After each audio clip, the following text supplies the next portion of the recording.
Շնորհակալություն։ Խոսքը տրվում է Գոհար Մելոյանի, նախապատրաստվի Լարիսա Ալավերդյան։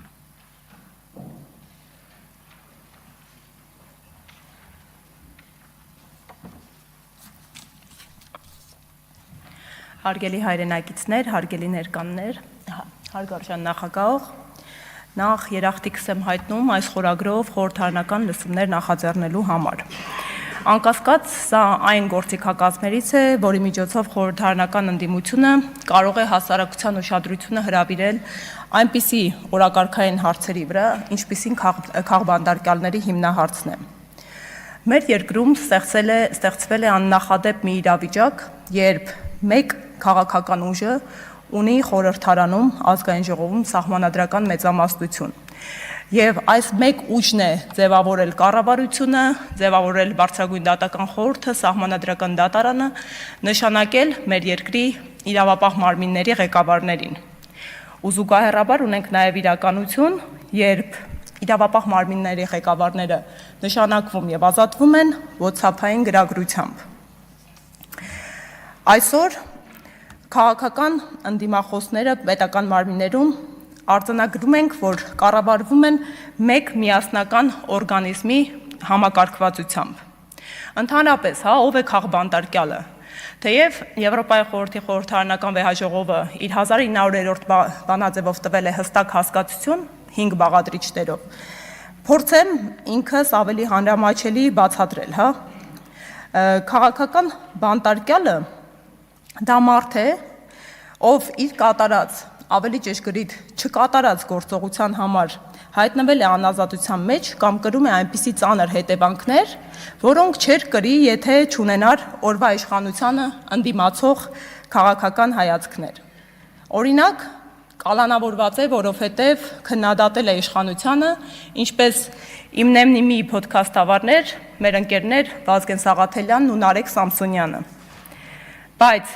ի հեճուկս այս իրավիճակի մարդասպանները կամ սպանության մեջ մեղադրվող անձինք կրում են ավելի մեղմ պատժամիջոցներ։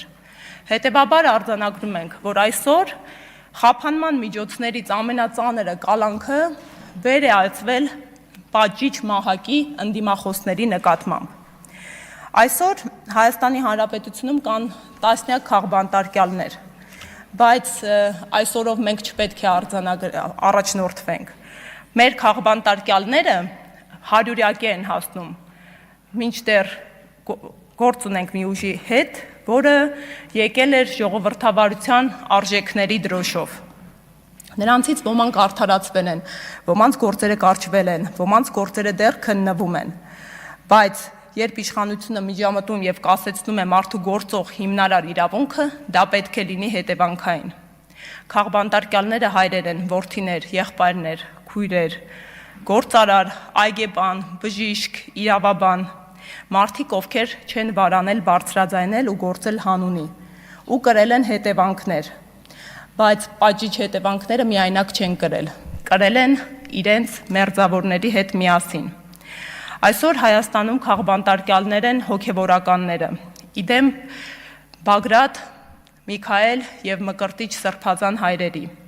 ովքեր չընդունեցին անընդունելին։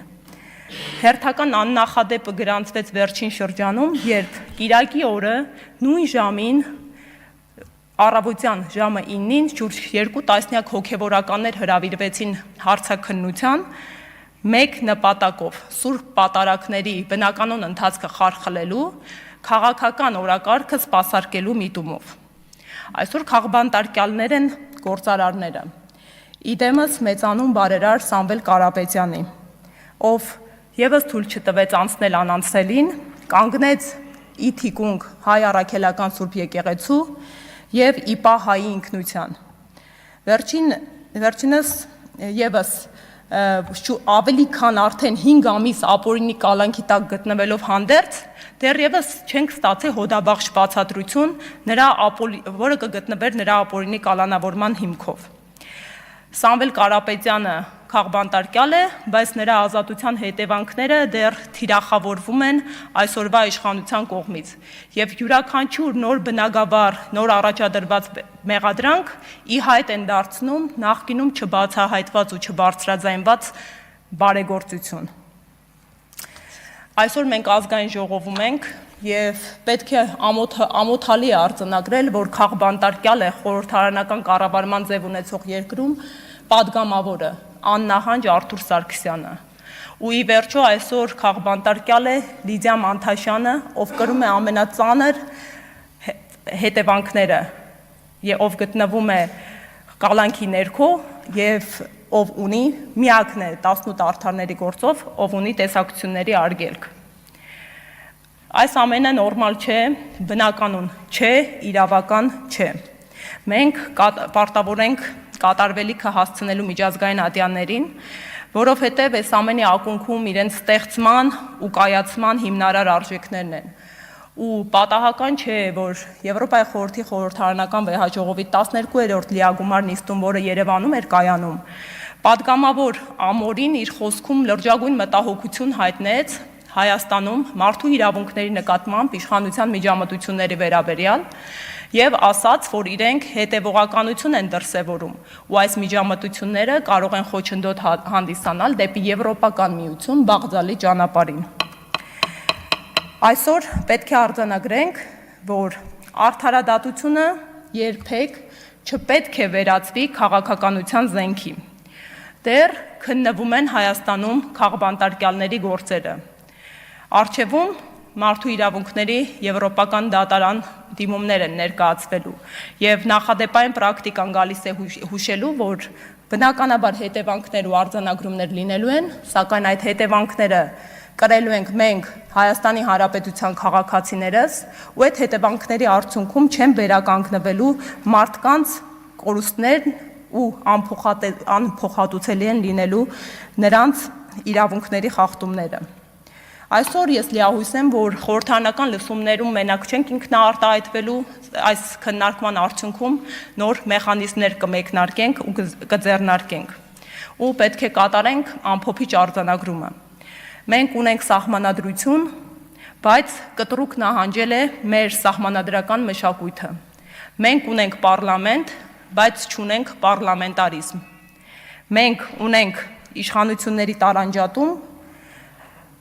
բայց իշխանությունների ճյուղերը այլևս միահյուսված են։ Եվ մեր նպատակը պետք է լինի վերադարձ առ իրավական պետության ծիր։ Շնորհակալ եմ։ Շնորհակալություն ձեզ։